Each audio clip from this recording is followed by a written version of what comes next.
In 1954, the President of the United States authorized a covert military operation to overthrow a democratically elected government, not because of nuclear weapons, not because of an invading army, because that government wanted to buy back unused farmland from a fruit company and pay for it with government bonds. The fruit was the banana, and that single, cheerful, yellow, curved piece of breakfast produce has toppled governments, funded assassinations, built and destroyed nations, and quietly become the most consumed fruit on the planet. This is the history of the banana, the fruit that built an empire. Bananas did not start as a breakfast staple. They started as a wild, nearly inedible fruit, growing in the tropical forests of Southeast Asia and Papua New Guinea. The earliest wild bananas were full of hard seeds, barely any flesh, and almost no sweetness at all.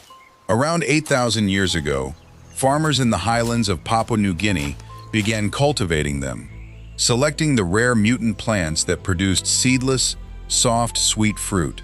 This was one of the earliest deliberate acts of plant domestication in human history, arguably as significant as the domestication of wheat or rice, yet almost nobody learns about it in school.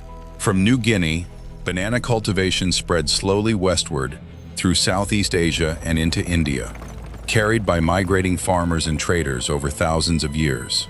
By the time organized trade networks connected South Asia to the Middle East and East Africa, bananas were already a staple crop across huge stretches of the tropical world, long before Europeans had any idea the fruit existed. Arab traders were the ones who carried the banana out of Asia and into Africa, planting it along trade routes through the Middle East and down the eastern coast of the continent, sometime around the 7th century. The word banana itself likely comes from a West African language, possibly Wolof, describing the finger-like shape of the fruit. By the time Portuguese sailors began exploring the West African coast in the 1400s, bananas were already deeply embedded in African agriculture and diets. The Portuguese saw an opportunity. They began cultivating banana plantations on islands off the African coast, using the same colonial plantation model they would later apply to sugar. When European ships began crossing the Atlantic to the Americas, banana plants came with them, carried as cuttings, planted in the Caribbean and Central America, almost as an afterthought, compared to the far more valuable cash crops of sugar and tobacco. For nearly 3 centuries, the banana remained a minor regional food in the Americas, grown mostly for local consumption. Nobody imagined it would become a global commodity, because there was one enormous problem. Bananas rot fast. A ripe banana has a shelf life measured in days, not months. Without refrigeration or rapid transportation, there was no way to move bananas from a tropical plantation to a market thousands of miles away before they turned black and inedible. For the banana to become an empire, someone first had to solve the problem of time. That solution arrived in the late 1800s, and it arrived through the ambition of a small group of American businessmen who saw something nobody else did: an entire untapped market of people who had never tasted a banana in their lives. In 1870, a sea captain named Lorenzo Dow Baker bought 160 bunches of bananas in Jamaica on a whim, loaded them onto his schooner, and sold them in Jersey City 11 days later at a massive profit. It was a novelty item, an exotic curiosity that most Americans had never seen. Baker realized the real opportunity was not a single lucky shipment, but controlling the entire supply chain from tropical soil to American grocery shelf. He partnered with a produce dealer named Andrew Preston, and together they founded the Boston Fruit Company, buying land, building plantations, and investing in faster steamships specifically designed to outrun the fruit's own decay. Around the same time, a young entrepreneur named Minor Cooper Keith was building railroads in Costa Rica, and he made a decision that would quietly reshape the political map of an entire region. Keith planted bananas along the railway lines he was constructing, both to feed his workers and to generate revenue while the railroad was still under construction. The bananas grew so successfully and so profitably that the fruit eventually became more valuable than the railroad itself. In 1899, Keith's banana operations merged with the Boston Fruit Company to form the United Fruit Company. And from that moment forward, the banana stopped being a fruit and became a geopolitical weapon. Refrigerated shipping technology, developed and refined through the early 1900s, was just as critical to this transformation as the plantations themselves. Specialized refrigerated cargo ships, known as reefer ships, allowed banana companies to slow the ripening process during the long ocean crossing from Central America to ports in New Orleans, New York, and Boston, then rapidly ripen the fruit in specialized warehouses once it arrived, using controlled temperature and ethylene gas exposure to turn green bananas yellow on a predictable schedule. This logistics innovation is easy to overlook, but it was the single technological breakthrough that made the banana empire physically possible. Without it, the fruit that grew so effortlessly in Central American soil would have remained a regional curiosity, rotting long before it reached a store shelf in a temperate climate thousands of miles away. Once that logistics problem was solved, the ambition of men like Baker and Keith had an outlet, and the scale of what followed grew far beyond anything either of them likely imagined when they first started shipping fruit north. It built an empire disguised as an agricultural business. The company acquired staggering amounts of land across Central America and the Caribbean, often through pressured deals, bribed officials, or outright land grabs from local farmers who had no legal recourse against a foreign corporation backed by American capital. In countries like Guatemala, Honduras, and Costa Rica, United Fruit did not merely operate plantations. It built and owned the railroads, the ports, the telegraph lines, and in many cases, the electricity grids. If a Central American country wanted to move goods to international markets, it often had no choice but to use infrastructure that United Fruit controlled. The company effectively became a shadow government, more powerful in many regions than the actual national government, claiming sovereignty over that same land. This arrangement had a name, coined by the American author O. Henry in 1904, in a collection of stories partly inspired by his time in Honduras. He described a fictional Central American nation dominated by a foreign fruit company as a banana republic, a term meant as satire. Within a generation, it stopped being satire and became a literal, accurate description of political reality across the region. If you are finding this history as unsettling as we did while researching it, hit subscribe. We dig into the hidden empires behind everyday things every single week, and the next one is even darker. The human cost of building this banana empire was severe from the very beginning. Plantation labor was brutal, low-paid, and often coercive, drawing on populations of displaced indigenous workers, Afro-Caribbean migrants, and impoverished laborers with few other options.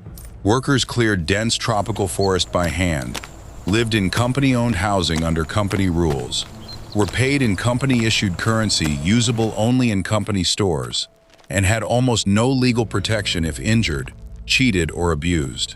United Fruit's power over local governments meant that labor laws, when they existed at all, were rarely enforced against the company that had effectively built the nation's infrastructure. When workers did organize and demand better conditions, the results could be catastrophic. In December of 1928, banana workers in Cienega, Colombia, went on strike against United Fruit, demanding written contracts, an 8-hour workday, and the elimination of company scrip in place of real wages. The Colombian military, acting to protect United Fruit's interests, opened fire on a crowd of striking workers, and their families gathered in the town square. The exact death toll remains disputed to this day, with estimates ranging from dozens to several hundred, because the company and the government actively suppressed accurate reporting in the aftermath. This event became known as the Banana Massacre, and it stands as one of the starkest examples in modern history of a private corporation wielding lethal state force to protect its profit margins. But the most consequential intervention was still to come, and it would not just kill workers, it would topple an entire national government. By the early 1950s, Guatemala had a democratically elected president named Jacobo Árbenz, who came to power promising land reform in a country where a tiny fraction of the population, including United Fruit, controlled the overwhelming majority of usable farmland. Árbenz's government passed a law allowing the state to expropriate large tracts of uncultivated land from major landholders, compensating them based on the value those landholders themselves had declared for tax purposes, and redistributing that land to landless peasant farmers. United Fruit owned enormous stretches of uncultivated Guatemalan land that it was holding in reserve, and under Árbenz's law, the company stood to lose a significant portion of it. With compensation based on the artificially low value United Fruit had itself reported to avoid taxes for years. United Fruit refused to accept this outcome. The company had deep, direct connections inside the United States government, including executives and lobbyists with personal and professional ties to senior American officials. United Fruit launched an aggressive public relations campaign in the United States, framing Árbenz's land reform not as domestic economic policy, but as a communist threat spreading through the Western Hemisphere during the height of Cold War paranoia. The campaign worked. In 1954, the Central Intelligence Agency, under the codename Operation PB Success, organized and funded a coup that overthrew Árbenz's democratically elected government, installing a military dictatorship far more favorable to United Fruit's interests. Guatemala would spend the next several decades locked in political instability and civil conflict, a period during which hundreds of thousands of Guatemalans, overwhelmingly indigenous Mayan civilians, were killed. A single fruit company's business dispute had helped trigger one of the deadliest and longest civil conflicts in Latin American history. United Fruit's influence extended far beyond Guatemala.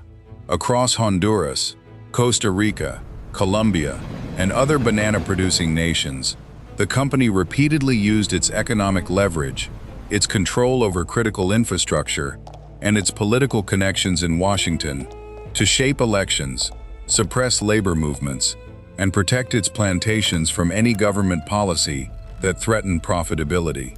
Honduras in particular became so thoroughly dominated by banana companies that the term Banana Republic was applied to it more than any other nation, a country where United Fruit and its rival, the Cuyamel Fruit Company, effectively dictated national policy for decades. The banana had become one of the most politically consequential fruits in human history, and almost none of the millions of people eating it in New York, London, or Berlin ever knew the price paid to get it onto their breakfast table. While all of this political drama unfolded, the banana itself was undergoing a quieter, equally consequential transformation, one rooted entirely in genetics and business efficiency.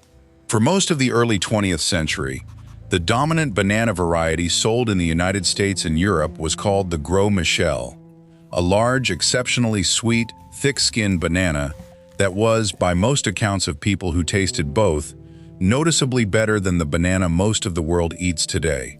United Fruit and its competitors grew the Gros Michel in massive monoculture plantations, meaning enormous stretches of land planted with a single, genetically identical variety, because uniformity made harvesting, shipping, and ripening dramatically more efficient and predictable. This uniformity was also an enormous vulnerability. In the early 1900s, a fungal disease called Panama disease, or Fusarium wilt, began spreading through Gros Michel plantations in Central America. Because every single plant on a monoculture plantation was genetically identical, the fungus could spread from farm to farm and eventually across entire countries with devastating speed, and because bananas are propagated from cuttings rather than seeds, there was no natural genetic variation to slow it down. By the 1950s, the disease had become so severe that it threatened to wipe out the commercial banana industry entirely.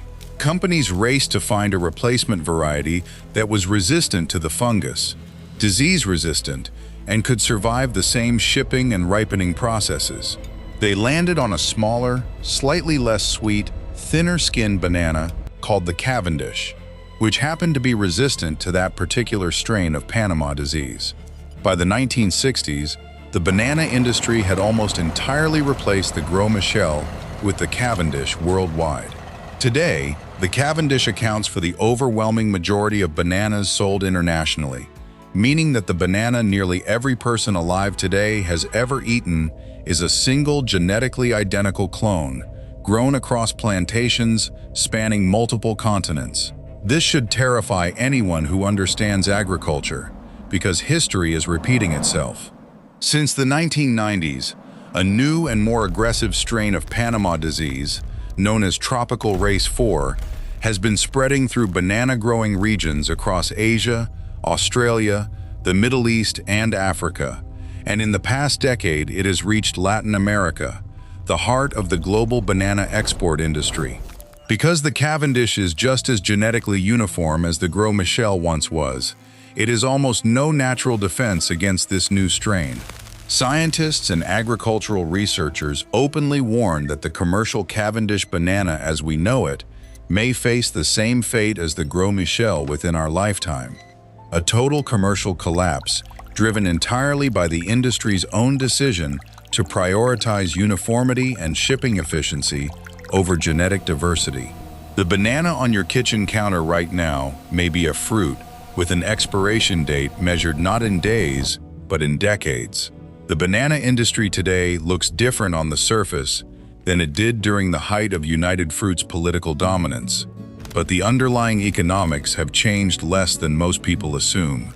United Fruit rebranded itself as Chiquita Brands International in 1990, partly to distance itself from its violent political history, though the company continued facing controversy well into the 2000s, including a 2007 guilty plea to charges of making payments to a paramilitary organization in Colombia that the United States government had designated as a terrorist group.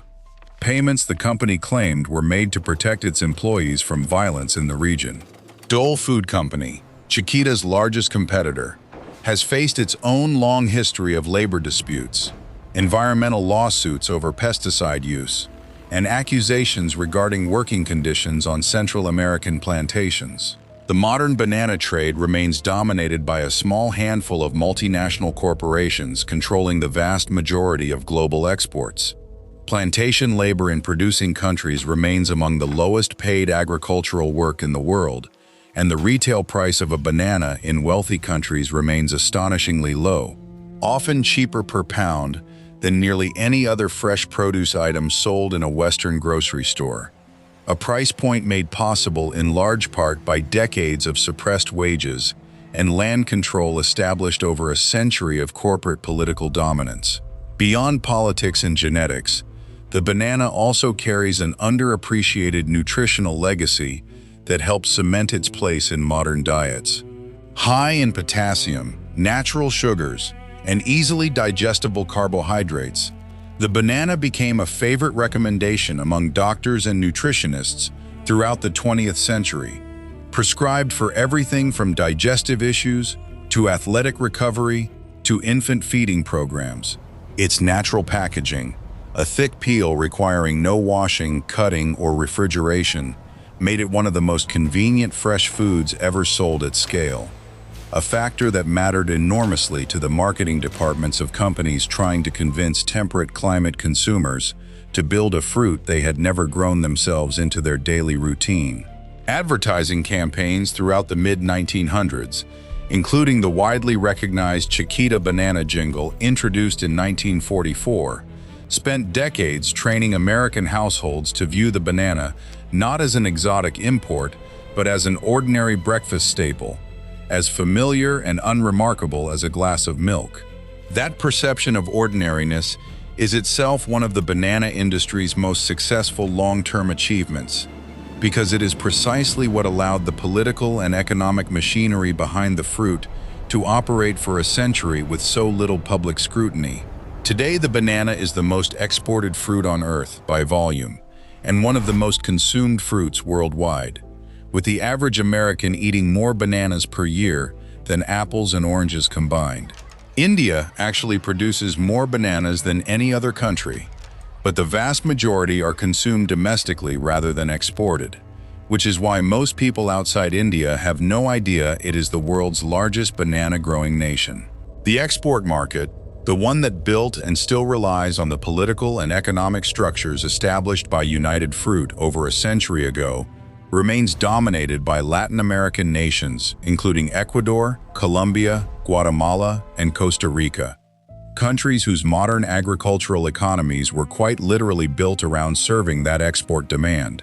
The so-called Banana Wars, a series of trade disputes between the United States, Latin American banana exporting nations, and the European Union over tariffs and import quotas, favoring former European colonies in Africa and the Caribbean, stretched from the early 1990s until a resolution was finally reached in 2012.